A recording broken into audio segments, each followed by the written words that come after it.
These umpires call. Billy Martin has been thrown out of this game by Rick Wade, and Billy is not going to go quietly. Hi, I'm Jill Martin, host of Worth the Price of Admission. This show is about second chances and people who have overcome extreme circumstances. If anyone knows a thing or two about life after tragedy, it's me. I've lived a very public lifestyle on both sides of the lens as a Live Nation photographer and married to Major League Baseball's Billy Martin. The circumstances around his life and death outlive him. Finding love and life after death has been a journey. The stories you will hear from me and my guests inspire others and help you realize that life is full of second chances. Good evening. I'm Jill Martin, and this is Worth the Price of Admission, and I am with the Chapters Network. I would like to thank the Bronxnet Studios for the use of this studio today and their fabulous crew here at Mercy College. It's one of 3 studios located in the Bronx for this interview. My guest today is Cheryl Howard. Cheryl is the daughter of baseball's great New York Yankee, Elston Howard. My late husband Billy knew him very well. Elston was one of his coaches, and Billy played with him when he himself was a player for the New York Yankees. I've known Cheryl and her beautiful mother, Arlene, for a long time, and it's an honor for me to have her here on my show today to talk about Mom and Dad, growing up in the New York Yankee organization, and what she's doing today. Welcome, my friend. Thank you. It's lovely to be here. Yes, and I've got a video to show you about your dad. Oh, great. Okay.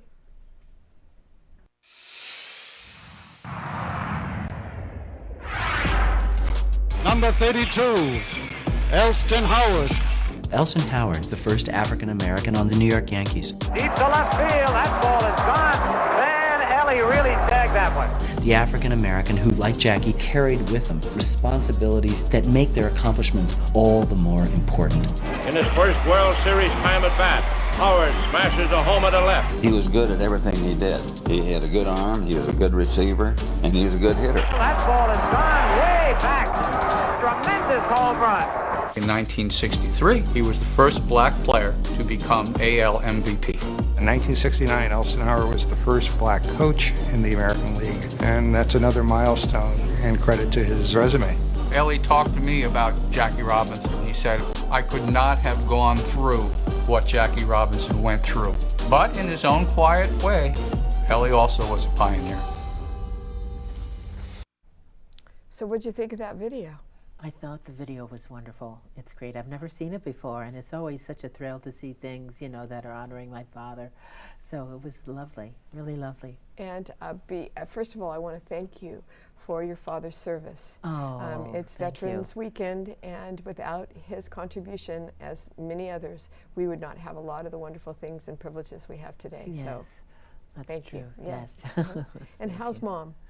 Mom is doing great. She's doing wonderful. She's in rehab, getting some physical therapy, and she's doing great. She's doing great, getting stronger every day. Yeah, that's a good thing. Yeah. And so this weekend is also special because your dad's getting inducted into the New York State Baseball Hall of Fame. Right, Yes. right, which is a first, which is exciting. Yeah, very exciting. Yeah. And we're all going to go up there to root you on and have a wonderful weekend. Oh, I know it will be. I'm so glad to share that with you, Cheryl. And, I have to say that every time I've ever come to Yankee Stadium, you have always gotten together with me and given me the biggest hug, and we talk and we laugh, and I've always appreciated that for I don't know how many years. Oh, that's wonderful. Me too. So do I. Yes. So obviously, you grew up in the New York Yankee organization. What was that like? It was really special. It was really, really, really special. Because you don't really realize that as a kid because it's just normal, normal sort of situation for you from my point of view, but you don't realize that you have all these special people around you like Mickey Mantle and Yogi Berra and Whitey Ford and Roger Maris, all these great, incredible players, who have these incredible legacies. So it was a wonderful thing to be a part of it because you get to do a lot of things that other people don't do, which, being a part of the Yankee organization, they used to have something called Family Day, which is the families got together and they brought the kids and they all got together and, got to meet each other's families. So it was wonderful. I'm not sure they do that anymore, but it was really great when I was coming up. It was really great when I was coming up. And your sister and your brother joined you? Yes, they did. Yes, they did. Yes. And so what was it like to watch your dad out on the baseball field and when you were young, and he did so many wonderful things? That was exciting. That was exciting because we went to the to the stadium quite often during the season, to watch games. So it was exciting. It was really exciting because at that time he was a catcher. I'm talking about the time when he played. So he was a catcher at that time. And so it was always exciting when he came up to see what he was going to do. If he was going to hit a base hit or a single or a double or a home run or whatever the case may be. So it was always exciting to see what he was going to be. Where did you guys sit? Well, we sat in what they called the family section, which is kind of directly behind home plate, a little further back. So all the wives and all the kids of all the players sat in the same section all the time for all the games. And so, yeah, that's where we sat, in the family section. Do you know, I remember meeting so many people on the road with their families, and some of them had many children. And I was always so amazed at, what went on in those sections. And sometimes, everybody kind of like jumped up and down and ran around, and the mothers were trying to catch everybody. Did you experience that as well? That's true. That's true. That was going on because it was a lot of young kids. It was a lot of young kids, and they were very, just full of adrenaline. So yeah, that was a lot of it. It was a lot of it. Kids running around and, mothers pulling their hair out a little bit because not quite sure how to calm them down. But yeah, that was all a part of it. It really was. Or dad's coming to the plate, you better sit down. Exactly, or dad's coming to the plate, you better sit down and behave yourself. Exactly, exactly. And your dad also played a little bit of right field and a little bit of left field. Yes, he did. He did. When he was coming up, when he was first coming up, my father wanted to follow in the same footsteps as Jackie Robinson, but that was 8 years after, because he joined the Yankees when he was 26 years old. And he was the first black player. He was the first African American, the first man of color to play for the New York Yankees. Do you remember anything about that, or the experience of that, or what you saw or felt? Or I was really young at that time. I was really young, so I don't remember a great deal about that. But I know that it was always something that my parents were very, very aware of and very, very conscious of. And what I mean by that is, just making sure that they set a great example, as African Americans and people of color, just making sure that, they set a great example of, okay, this is, how we act, and this is how, we behave, and this is how we present ourselves. So they were always presenting themselves in a positive light. And always a light of, what's the word I want to say? Well, your mom was, or is, extremely classy and elegant, and just someone that we always looked up to. I mean, she always dressed to the nines and just looked beautiful, her hair and her shoes and everything about her, and she was always so gracious to everyone. Yes, it's and true. That was, I came on the scene after all that. I met Billy in 1980, so I didn't actually right before your dad passed away. Oh my gosh! Okay. And I didn't get to meet your mom until obviously after that. But always gracious and kind to me, and and then I got to meet you. I don't recall meeting your brother. Or your sister. Okay. And your brother passed away. Yes, he did. He passed away. And so did your sister. So did my sister. So yes. You're the last of the family. Yes, I am. Yes, and so you're also your mom's caretaker. Yes, I am. I am currently my mother's caretaker. But you have quite a career yourself too, working in plays, acting, singing. You're a heck of a singer, and done many national anthems as well. Yes, I have had that great opportunity. I think my father laid the groundwork for me to do that, because of who he was. I was able, I got that opportunity to sing the national anthem at, the Division Series, the American League Series, the World Series. So it was an honor. It was Were you nervous? Honor. Oh, yeah. Oh, my gosh, yeah. Oh, my gosh. Yeah, I was very nervous. And did you get to practice on the field at all beforehand? Yeah, I would. I would have a sound check, like the day before or so.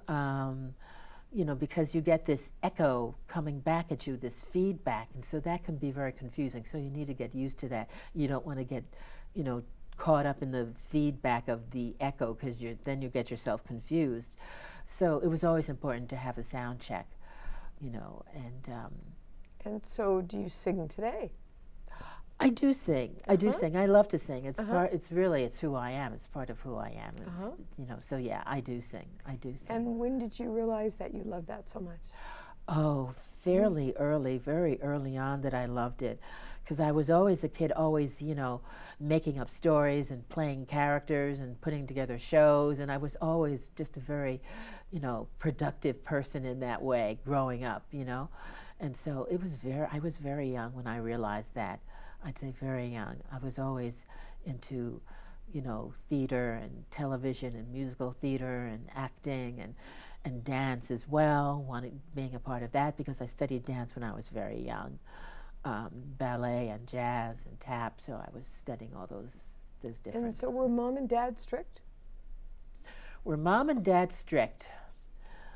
I'm going to say yes, they could be very strict.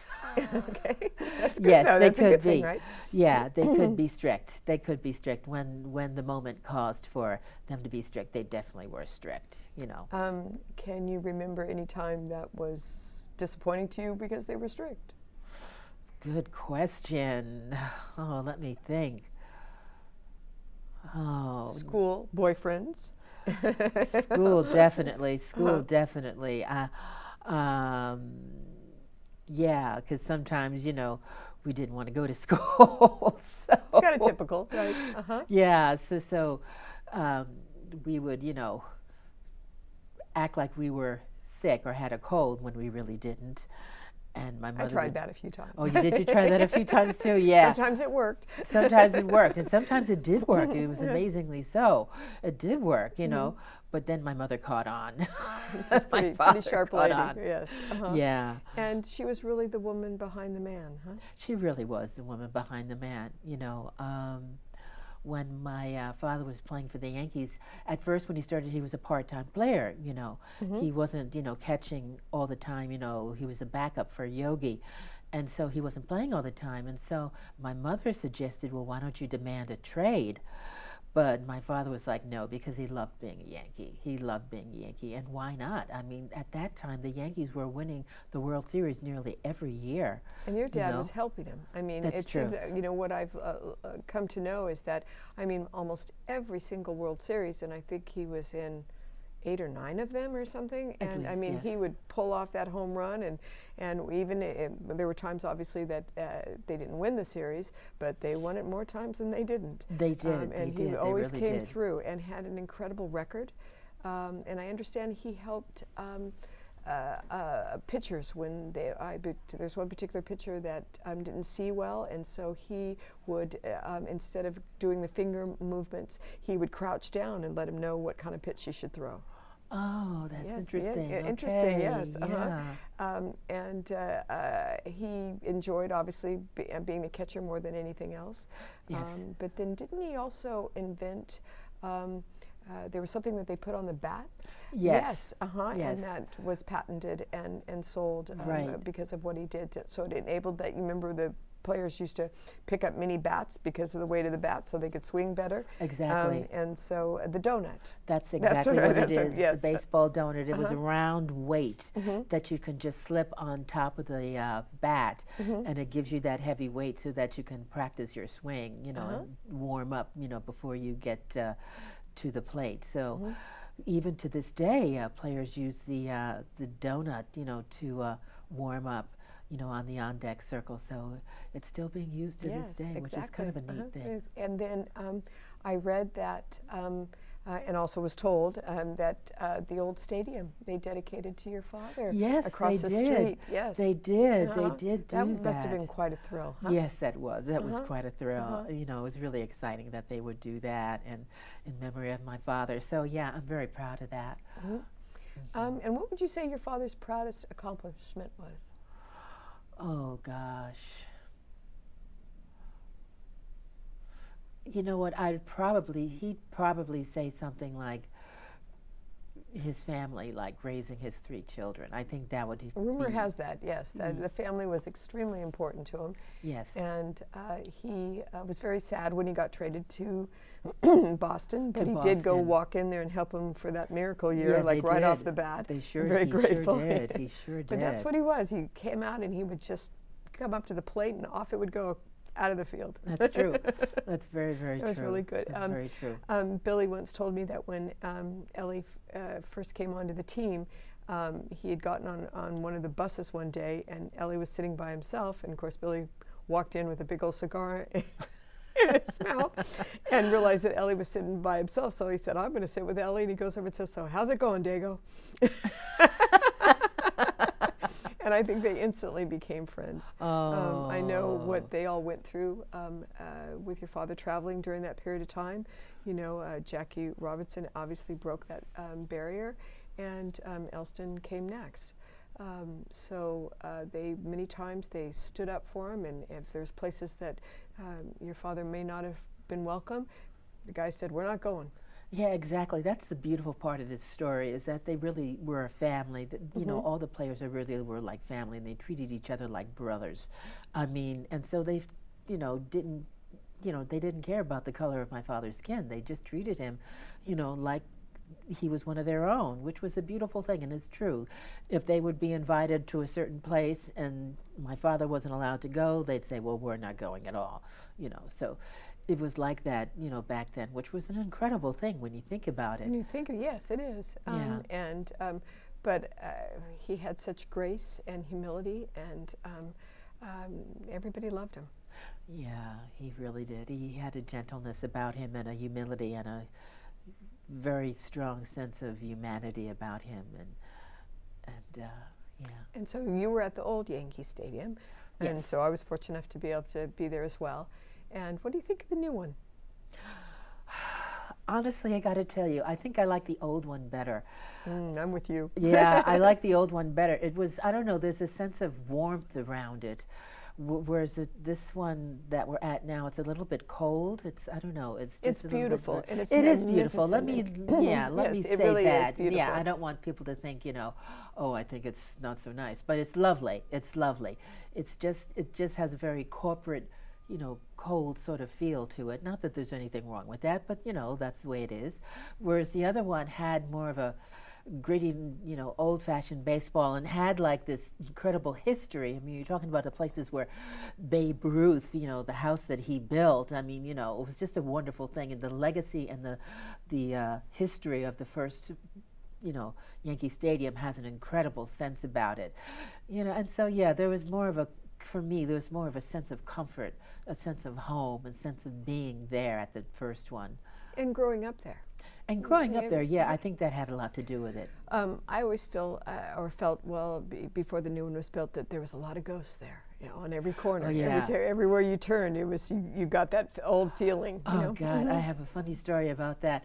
When Derek Jeter was playing, he would often say, if the Yankees were down, I don't know, by 2 or 3, runs, or had no runs at all, he'd say he'd get up to bat, and he knew that's when the ghost would appear.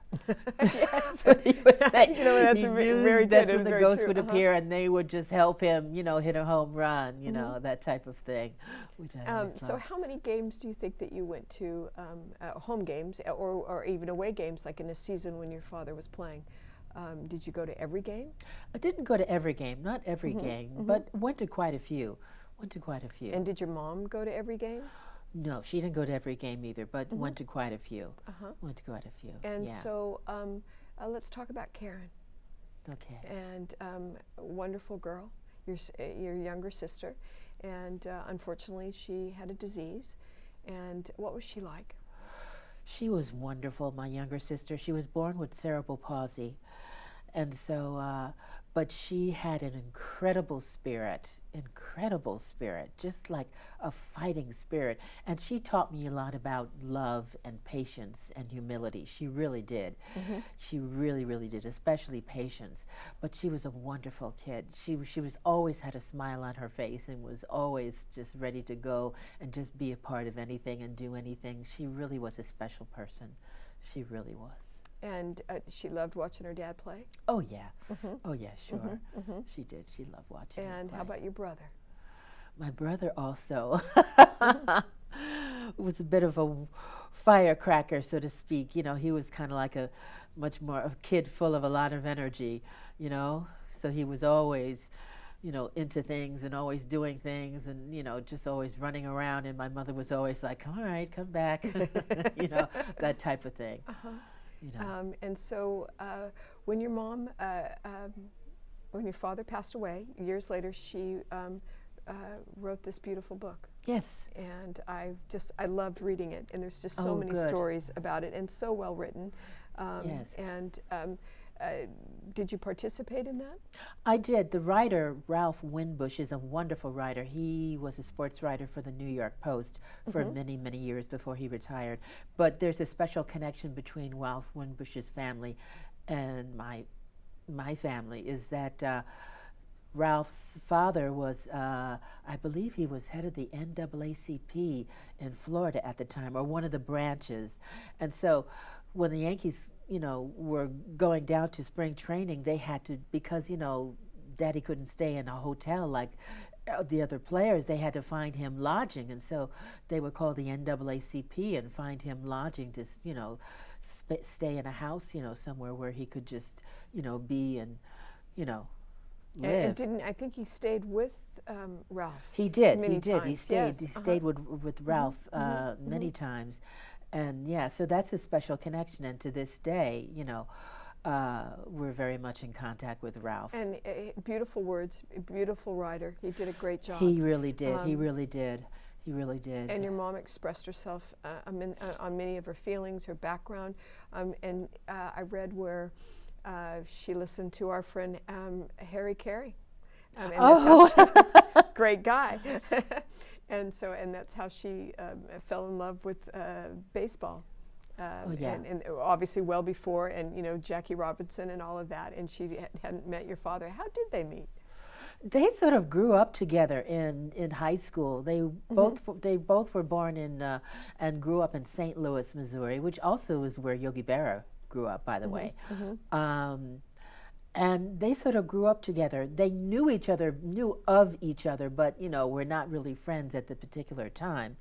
You know, but my father was a sportsman at that time. I mean, in high school he played baseball, he played basketball, he played football. I mean, he did it all.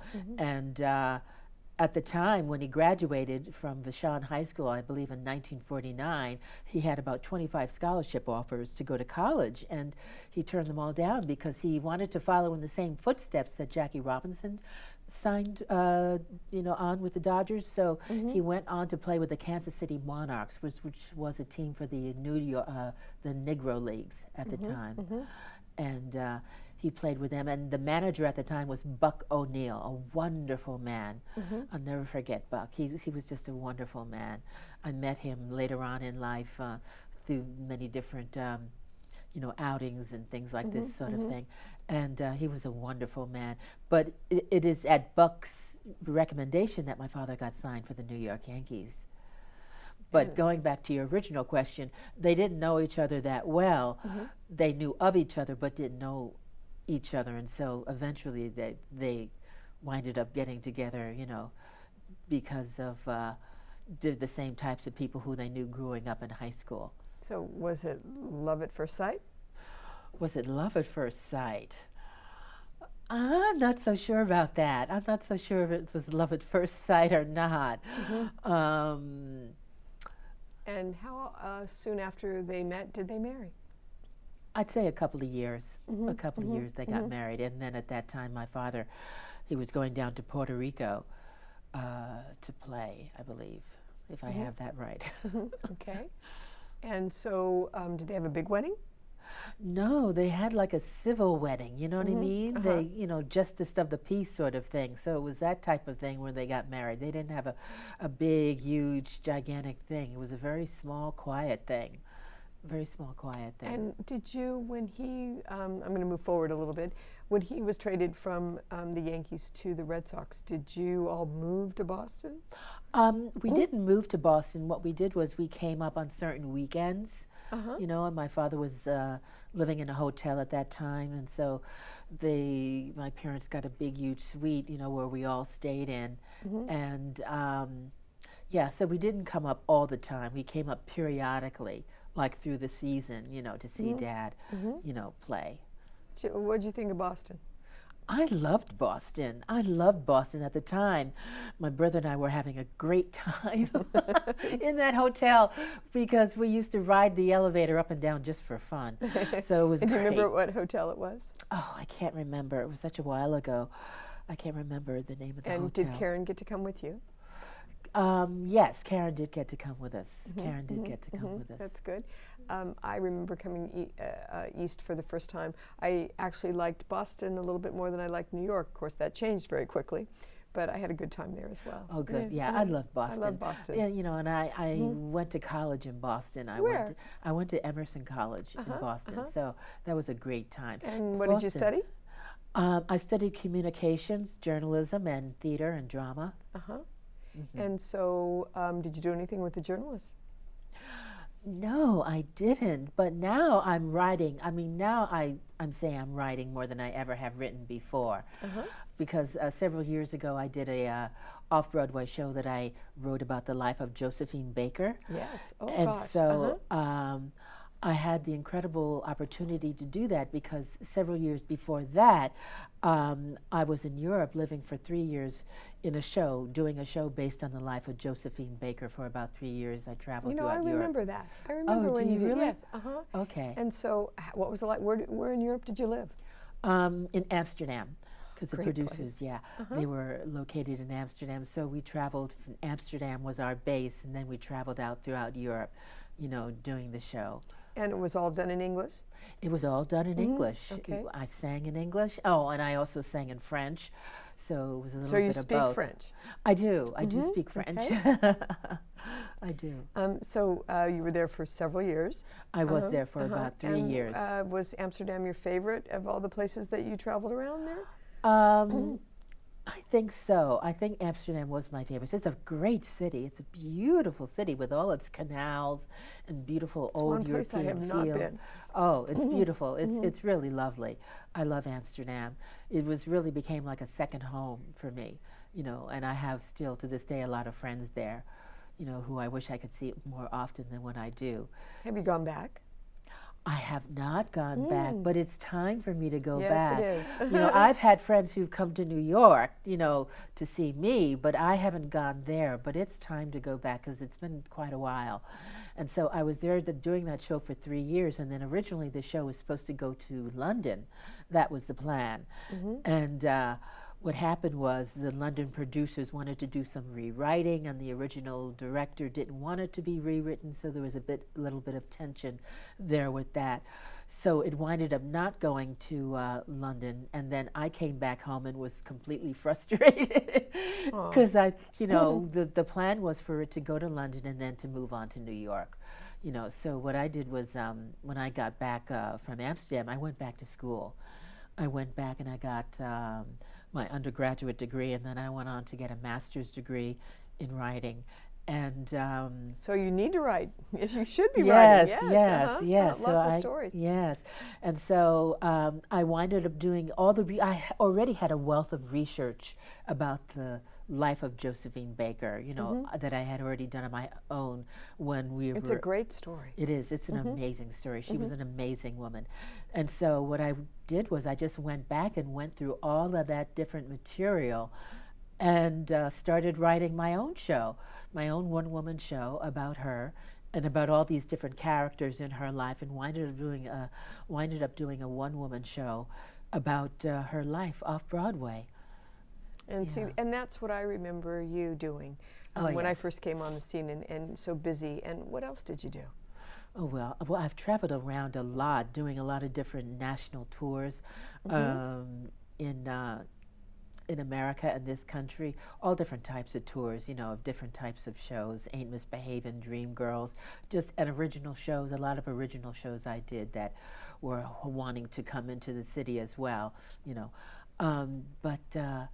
Yeah, I've done a lot of theater, And then I had another chance to do another show in Europe, which I did, a show called Body and Soul, which was a tour, which I was there for quite some time touring in that as well. So I spent a lot of time in Europe, you know, and then a lot of time in the United States also. Did you touring. miss home when you were there? I did.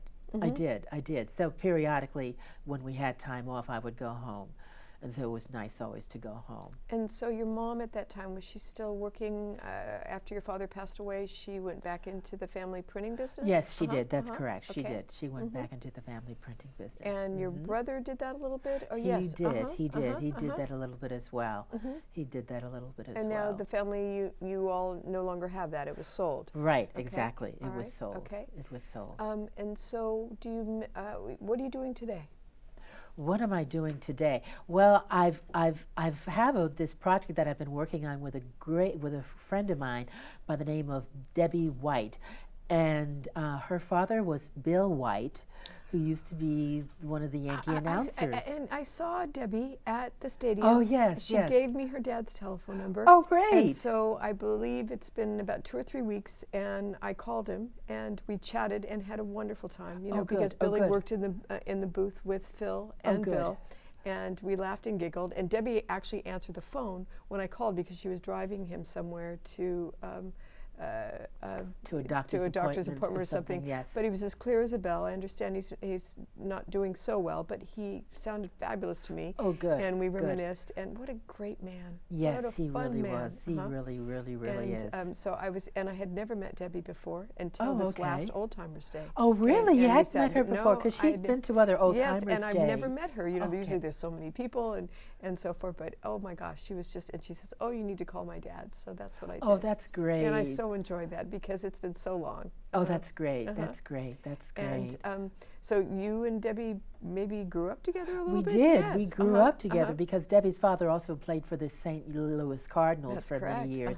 And so my father and Debbie's father were very good friends. So I grew up, you know, together with her brothers and sisters. And she grew up in Bucks County, Pennsylvania, which is a beautiful, beautiful rural area, but a great little town, you know, Bucks County.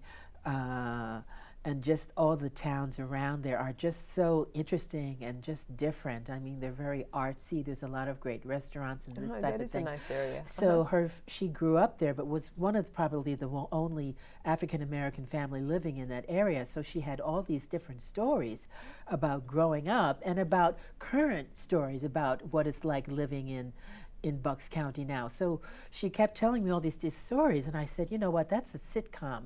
That really is. She is very, she's a magical type person and very alive. And Yeah, and she is. I so enjoyed it. Well, once again, meeting her for the first time. You know, I'd heard about her through the years, and certainly had my share of fun and laughter with her dad in the booth. Oh, and, good. You know, he and Phil and Billy, they were too funny together. Oh, They were good. That's amazing. good. That's great. That's so great. was there any other of siblings that you were close to or hung out with or went out with during the Oh, years? you mean from the Yankees. Yankees. Roy White's family I hung out with a lot, with his daughter Rena. Yes. Yeah, I met Rena at the funeral. Oh, okay, yes. And Linda, what a wonderful, kind woman. She really, God really bless her. was. And She you know really what? was. And Roy is a great man. A great man. He really is. He really, really, really is. And what did you and Rena do? Well, at the time we were kids, so we just hung out and played with each, you know, played, you know, together with each other. That's what we did at the time, you know, because she was very young and I was very young, and we were just kids hanging out, playing, having a good time, really. So how old were you when your dad stopped playing? That's a good question. I had to be, I believe, in junior high school, I think. So I might have been about 13, 14, 15, somewhere around there. And then he came back and he was a coach for the Yankees. He was a coach for 11 Billy. seasons. Yes, for and Billy. many other people. Yes, a little bit of a change up there sometimes. Yes, and he was also a peacemaker with Billy. You know, the time that Billy and Reggie got into that scuffle in Boston, Yes. it was your dad and Yogi that kind of pulled them apart and said, "Hey guys, come on."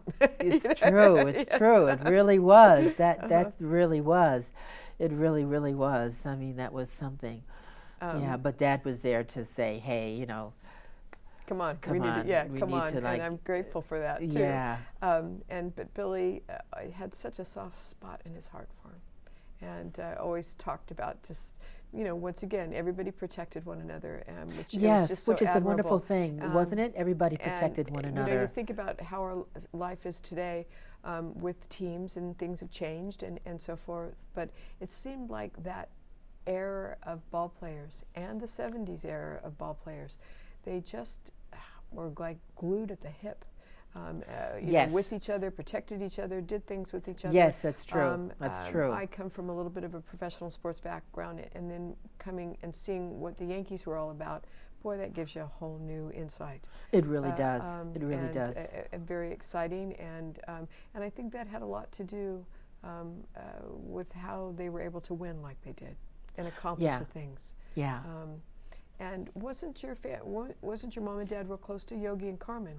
Yes, very close to Yogi and Carmen. Very Mm-hmm. close to Yogi and Carmen. That's a great couple. Yeah, great. They really were. I love them so much.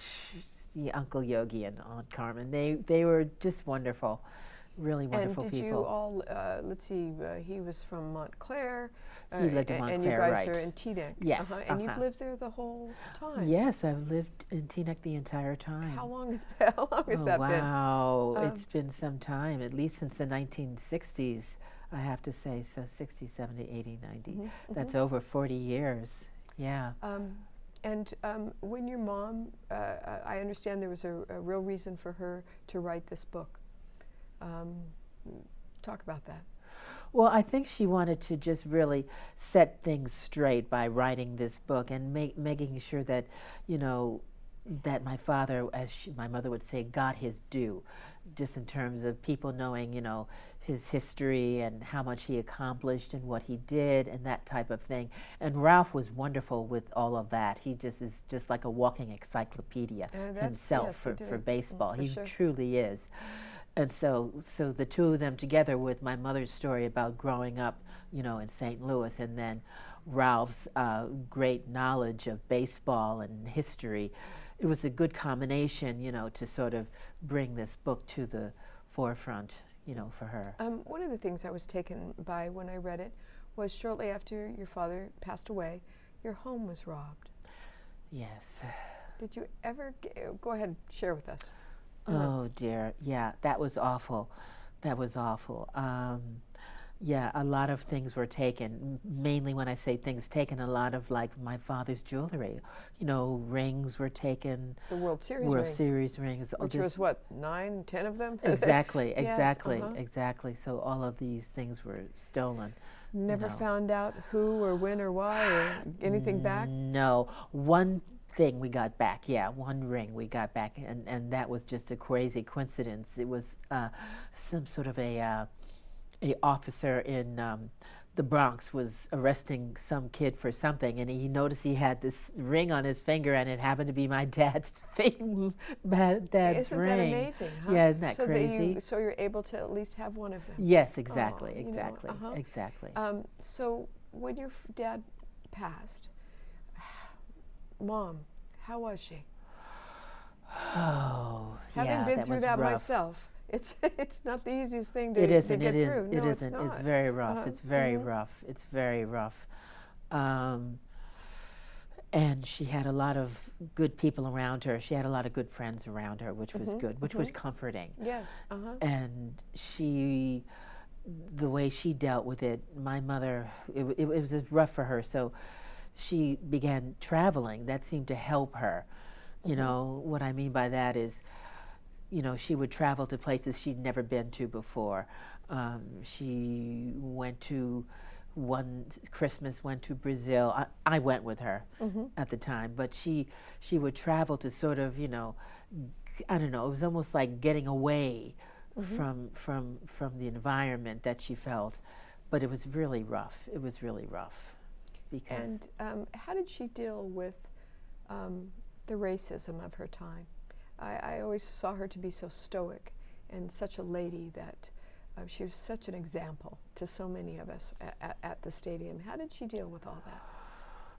Well, really, for her, she was very conscious of that, very conscious, and she felt very strongly, okay, I've got to present myself even more elegant, more smarter, more this, more that, more everything. I've got to present myself in a way that And she did. Yeah, and she did. That looked perfect, that looked perfect, and she did. And that was when I met her, that's what I saw. Yeah, and that's what she wanted to portray. Also, I think it had a lot to do with the Yankee history, because what I mean by that is when they were first looking for an African American, they wanted someone of a great moral character, and that turned out to be my dad. That was pretty obvious. So they kept that moral character was important for the organization, as you know. You know what I mean? Moral character, humility, all these types of great traits. And so my parents tried to, as much as they could, embody that, so that they could just, set an example, as high as they possibly could, for just. And what about George Steinbrenner? What did your mom and dad think of George? Contrary to what other people say, George Steinbrenner was wonderful to my parents. He really was. I mean, he would just, anything they wanted, he would do. He was great. He was great. Yeah, let that be known. And I'm a fan. I so can't am I. thank him enough. Yeah, because he really would step up, right? Step up. He would really step up, Totally step up. and really just be there for you. He did the same thing with my mother. And, he, even when I was singing the national anthem in early days, he would say things, is Cheryl available? Let's fly Cheryl in. Have her sing the national anthem. And he would do it. And that sounds just like him. Yeah, they'd fly me in to sing the national anthem, because at the time I was doing another show that was a national tour. So, they would fly me in to sing the national anthem, and I would do it, and it was great. But he was always wonderful to my family. He was always very, very supportive and always stepping up to the plate. Anything you need, how can I help? He was always like that. So I'm glad about that. I think we were lucky to see another side that was portrayed. Yes, I think we were too. I will always be indebted, always honor him. And one thing you learned, though, right off the bat, it was his house and his rules. And as long as you followed him, then that was okay. That's and then true. Everything would go more than wonderful. That's true. And he was a very giving man, a very kind man. He would communicate with you just exactly what you're portraying. Exactly. I experienced that too. Exactly. That's exactly what I experienced too. He was very kind, very giving, very understanding. I mean, all of those things.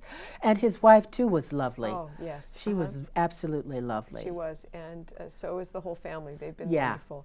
I'm They have very been grateful wonderful. when Billy passed. He just was amazing. I mean, he stood right by me and great. said, "Don't worry, we're going to take care of all of this." Oh, and that it is just it's just great. amazing, man. And I will always love him for that. Yeah, So, yeah, yeah. That's good. So, what does your day consist of right now?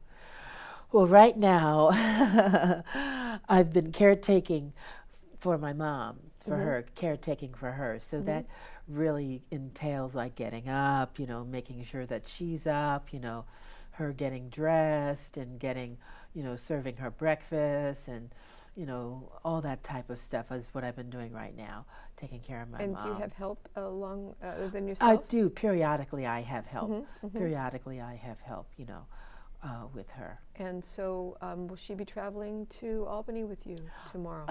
No, not tomorrow. She's not going to be. Okay. Right now, currently she's in rehab. Oh, you mentioned that She's earlier. doing I'm sorry. some great Yes. rehab, some physical therapy, for her. So that's been going really, really well. It's really been well. She's really taking a liking to it and really just sort of, what's the word I want to say? Just sort of woke up in another way. So she's really doing well. And there. how old is she today? My mother is 90 years old. She is 90. I have a 91-year-old father. Oh, and okay. so that was, yes, it's, and I'm very lucky. So when you also had a foundation that you were part of, that you were helping underprivileged children succeed. Talk about that. Well,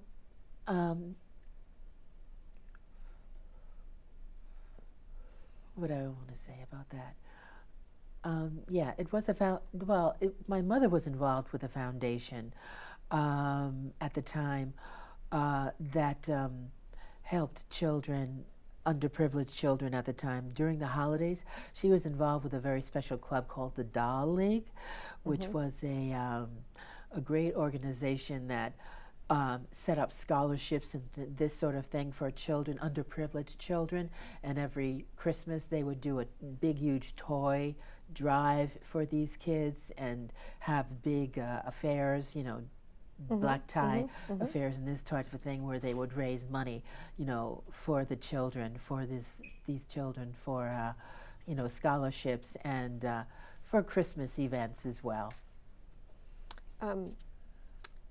You know, the more I read and know about your mother, she was truly the real hero of the family. I mean, keeping everything together on a regular basis. Yes. And you know, taking control. Did you have help in your house at all, or was just mom, or how did you guys get from one place to another, and you know, get to the ball game, travel, and who took care of you when your dad went on the road? Yeah, my mother did have help. We did. We had a full-time maid who lived with us.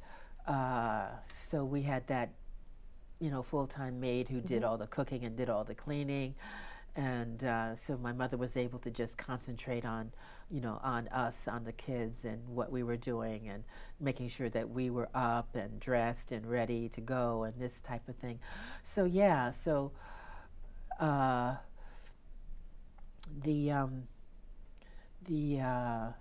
what I want to say is that, you know, your mom said that your dad died of a broken heart. Why did she say that? she said that because my dad's dream was to become a major league manager for a team. That was his dream, to become a manager. And not many people know this, but he almost did become the first African American manager, because at the time, I can't remember the exact year, but a man by the name of Bill Veeck was trying to... I remember Bill. Oh, okay, yes, you remember Bill Veeck. Yes. Okay, he was trying to buy the Washington Senators at the time. He was negotiating a deal to buy the Washington Senators, and unfortunately that deal fell through. But he had talked to my father and said, well, listen, when this deal goes through, I want you to be my manager. I want you to be my manager, and that's how that started. But unfortunately, that it didn't come to pass. So my mother said he died of a broken heart because he always wanted to be a major league baseball player. He always wanted to be a major league baseball player, and a manager as well. On top of that, he always wanted to be a major league manager. Take it full cycle. Yeah, to take it full cycle, exactly. And he never got to realize that dream. And so when your father was diagnosed with his illness, how did he take all that? Yeah, that was rough. That was rough, because he was diagnosed with something called myocarditis, which affects the heart, where the heart sort of swells to twice its size, and then you have to be very, very, very, very still. It's like you can't really move that much. You have to rest, which is what was going on. He was resting all the time, and then there was a moment in between there where he got better, where he got much better, and then it slid the other way. It actually slid the other way. I really, I'm very grateful for being able to experience so much of a little bit of what you have and what happened to you, being a child of the Yankees, and getting to meet your mom and the other ladies, and it just feels still so much like family. Do you feel that as well? Oh, absolutely, absolutely. I was talking to Willie Randolph about that recently. A great guy. Isn't he the best? He is just really the best. He's the best. And he's so wonderful, and he talks about my father so highly. He really does. But he was saying how much it meant to him that, all of us are family in that way. And he said he felt that was a little different from the younger ball players who are coming up now. It's not quite as family orientated as much as we are, as the generation that we came up with. My father's generation, Willie's generation, Billy's generation, coming up in that way, being a close-knit family of baseball. And did you get to know my husband at all? A little bit, yeah. Yeah, he was always lovely to me. He was always just really absolutely a sweetheart. he was always a doll, and it was a sweetheart to my mother as well. Yes. Yeah, For he sure. really was. And he really loved the was. kids. I mean, there's stories where, you know, if he'd get kicked out of a game, you know, he'd be inside playing bumper pool with somebody, you know, in the clubhouse, because he loved the kids. And I understand he would always bring cookies and candies and food all the time to Really? everybody in the clubhouse. I mean, of course, the girls weren't allowed in there, so it was the Right, boys. right, So right. maybe your brother probably experienced that a little bit. And one of the things, too, I understand that your dad also was the first to wear a protective batting helmet behind the plate. Do you remember anything about that? Really? Yes, I read that. And so, you know, I mean, obviously you can understand his motivation, but, and he, you know, he would help so many people behind the plate. And didn't he hit, in the World Series, like several home runs off of Don Newcomb in Yes, several he different did. World He Series? did. He it almost did. seems like, I wonder if Don was like a little shaky when he It's all true. the time, He right? did. He did. He hit several, you know, off of Don Newcomb in one of his first World Series for Correct. one. And then one shortly thereafter, I believe, is what I read. yes. So, you know. And I think that, didn't your mom go on the Ed Sullivan Show? Yes, yes, yes, What they was did. that about? They both went on the Ed Sullivan Show. Actually, they both were on the Ed Sullivan Show. Well, actually, my father was on the Ed Sullivan Show a couple of times. There was a YouTube video I found that someone sent me. Oh That my a friend of gosh. mine We have sent to me. get that. Oh my Yeah, gosh, yes. of like a rookie team of the Yankees on the Ed Sullivan Show. A really good shoe, he used to say. A really good shoe. Yes, he did say that. Really good shoe. Really good shoe. So that was great. But it was like a rookie year of several different players, and my father was there as one of them. And yeah, this was a YouTube video that a friend of mine sent me, and I was like, oh my gosh! And I had never seen that. My father was so young. I had never seen it. He was so young back then. But the other time they were on the Ed Sullivan Show, it was also, my mother and my father had, you know, gone, you know, just to see the show, you know, and were guests of Mr. Sullivan. And there were several times when they had him over for dinner as well. Really? Oh my Yeah. gosh, what was that like? That was interesting. Oh, That I was bet fun. that was But very he- interesting. Yeah, huh? but he was quiet. He was a quiet, kind of reserved man. And a little man. He Tiny, was. yes. He was tiny. And your He dad was wasn't- so tall. So Yeah, he wasn't very tall at all. He really wasn't very tall at all. But And so all you kids got to sit at the table with them. yeah, we did. We got to sit at the table with him. And Yeah. so, did your dad ever talk about being in the Army, Korean War, or what it's like to have been in the service? Not a lot. He didn't really. I know that, you know, he was in the Korean War. He served in the Yes, Korean War for about 2 years, you know. Did he enlist or was he drafted? He was drafted. He was drafted. Yeah, so he served his country proudly for about, you know, 2 years. And then after that, he was signed, I think at that point he was signed to the AAA club for the Yankees. I believe that's what it was. Yes, I believe that's what it was. And he was, you know, able to move on from there with his career after he served in the Army. And so when he, in between, let's see, the time that he was left Boston and before he became a coach at the Yankees, he must have been home a little bit more, obviously. In between was a short period of time from the time that he left. And so what did you guys all do as a family? Oh my gosh, well see, not many people know this, but my father loved to cook. Oh, I didn't know that. Yeah, he loved to cook.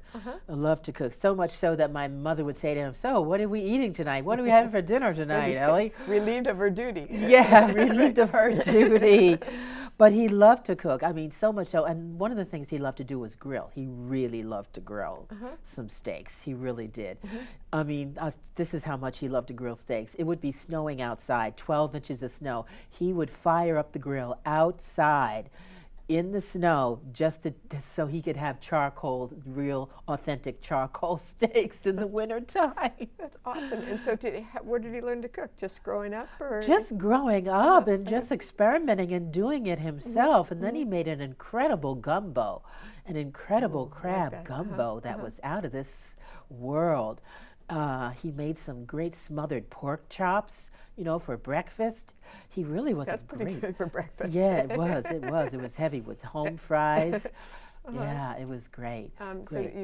you had a lot of family meals together, or maybe not so many while he was playing ball? Not so when he was playing ball, but we definitely had a lot, you know, many of family meals, you know, off season, you know, off season. My dad also, he loved to shop, so I would be with him all the time when he was shopping.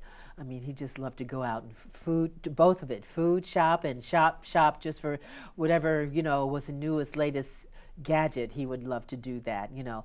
I remember one season, in the off season, like in about October, we went to a farm in upstate New York to pick some apples. So my dad was picking apples with me in upstate New York. And so, spring training. Did you guys go to spring training with your dad? Periodically, Periodically. yes. Okay. And that was when they were in Fort Lauderdale. That was when they were in Fort Lauderdale, Sure. yes. Yes. And you guys go to the beach in your spare time and all of that with Dad, or was he too busy, you know? He was busy. Well, at the time when my mother would go down, she would, you know, he'd be obviously working all day. So my mother found an incredible spa. I'm with her. She found an incredible spa that did it all, that, well, had exercise classes and facials. That kept you guys pretty busy. That kept her very, very busy, very, very busy. So that was her day. And so, Cheryl, we're all going to travel with you tomorrow. Yes. Up to Albany to see your dad get inducted, and Diana Munson's going to join us to root you on. And so we're going to have a heck of a weekend, and I can't thank you enough for coming here today. I've always enjoyed all my time I've spent with you through the years, as many others have had, and God bless you for everything you do, and will you give your mom a hug for me? I absolutely will give my mom a hug for you, and thank you for having me Oh, absolutely. so much, Jill. This and has we're going been to have wonderful. a good weekend ahead of us. Yes, we have a great weekend ahead of us. All right, sweetheart. Thank you so much. Thank you. All right. Thank you. This is Jill Martin, and this is Worth the Price of Admission, and we'll see you next week. But my dad's legacy continues. It lives on. In 1984, his number 32 was retired by the Yankees, the team he truly loved, and the Yankees loved him. The beautiful part of this story is my dad's teammates treated him as a brother, like family. And I am proud to say that I had many uncles whom I loved, like Yogi Berra, Whitey Ford, Mickey Mantle, and Roger Maris. And today in 2023, he's being inducted into the New York Baseball Hall of Fame. On behalf of myself, my mother, and the rest of my family, we say thank you for this tremendous honor. Thank you.